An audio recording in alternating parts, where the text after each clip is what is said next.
আপনার কি হঠাৎ কোমরে তীব্র ব্যথা হয়? প্রস্রাবের সময় জ্বালাপোড়া বা রক্ত আসে? ডাক্তার কি বলেছেন কিডনিতে পাথর হয়েছে? তাহলে আজকের ভিডিওটি আপনার জন্য খুবই গুরুত্বপূর্ণ। কারণ অনেক মানুষ ওষুধ খায়, অপারেশন করে, কিন্তু খাবারের ভুলের কারণে আবারও কিডনিতে পাথর তৈরি হয়। আজকের ভিডিওতে আমরা বিস্তারিত জানব কিডনিতে পাথর হলে কোন খাবারগুলো একদম এড়িয়ে চলতে হবে, কেন এসব খাবার ক্ষতিকর, এবং কোন খাবার খেলে ঝুঁকি কমবে।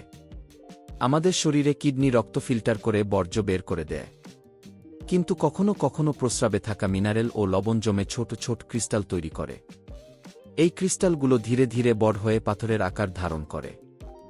সবচেয়ে সাধারণ কিডনি স্টোন হল calcium oxalate stone, uric acid stone, struvite stone, cystine stone.